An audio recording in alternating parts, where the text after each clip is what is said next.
네, 스위스 제네바에서 열린 미국과 이란의 3차 핵 협상이 소득 없이 끝나자마자 이스라엘이 전격적으로 이란 수도 테헤란을 공습했습니다. 이번 공습에는 미국도 관여한 것으로 알려졌습니다. 중동의 위기감이 다시 최고조에 이르고 있는데요. 국제부 기자 연결합니다. 유투건 기자, 그야말로 전격적으로 공습이 이뤄졌습니다. 자세한 소식 전해주시죠. 네, 말씀하신 대로 현지 시각 토요일이었습니다. 이스라엘이 이란의 수도 테헤란을 전격적으로 공습했습니다. 그리고 나서 이스라엘 국방부의 공식적인 발표가 있었는데요. 카츠 국방장관은 이란에 대한 예방적 미사일 공격을 감행했다고 발표했습니다. 이와 관련해서 테헤란 중심부에선 여러 차례 커다란 폭발음이 울린 것으로 전해졌습니다. 목격자들은 테헤란 상공으로 커다란 연기가 솟아올랐고 인근 시민들이 긴급히 대피했다고 전했습니다. 지금 주요 외신들이 전한 그 공습 당시의 화면을 보고 계신데요. 또 일부 시민들은 황급히 피난길에 오른 것으로 전해지고 있습니다. AP통신은 이번 공습으로 하메네이 이란 최고 지도자 집무실 근처도 타격을 받았다고 사전했습니다.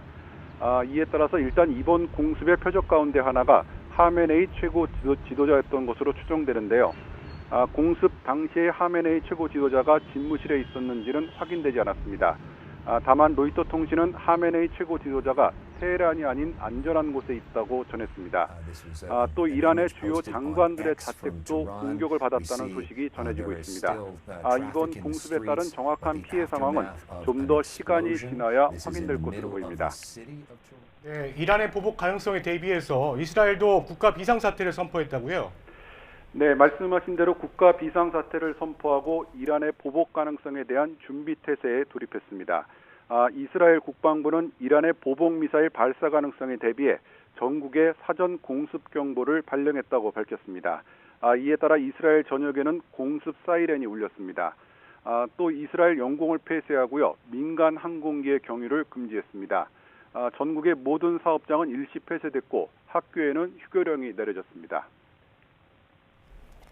네, 이스라엘의 전격적인 공습에 이란이 보복에 나설지도 주목되는데요. 지금까지 상황은 어떻습니까? 네, 이번 공습과 관련해서 아직 이란 정부의 공식적인 반응은 나오지 않고 있습니다.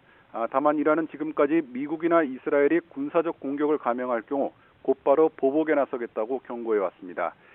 구체적으로 중동 전역에 배치된 미군 전력과 이스라엘을 미사일로 타격하겠다고 밝혔는데요.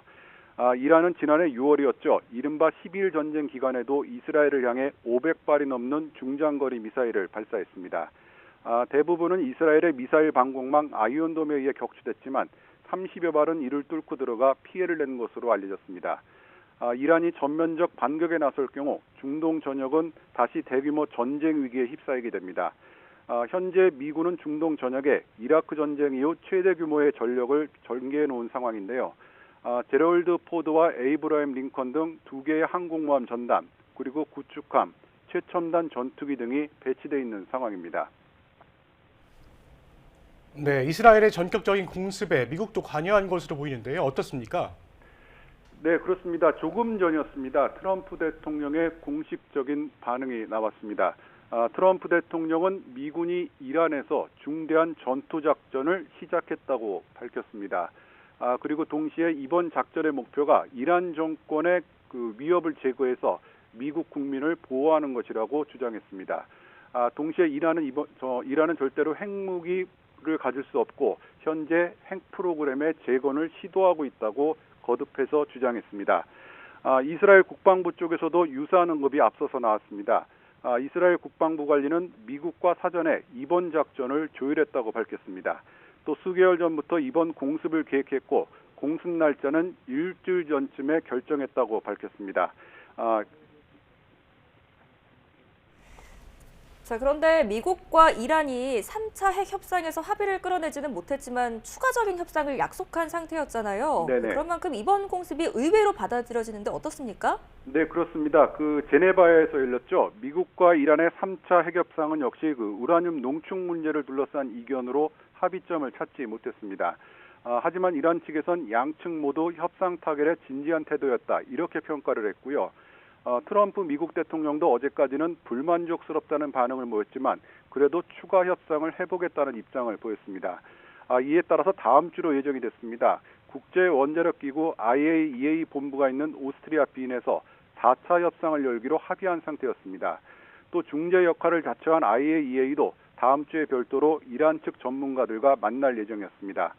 하지만 이스라엘의 전격적인 공습, 또 이번에 조금 전에 전해드린 것처럼 사실상 미국도 깊숙이 관여한 것으로 확인이 됐고요. 이번 공습으로 핵협상은 다시 파국 위기를 맞게 됐습니다. 동시에 중동 정세는 한 치 앞도 내다볼 수 없는 시계 제로의 상태에 빠지게 됐습니다. 지금까지 국제부에서 YTN 유튜관입니다.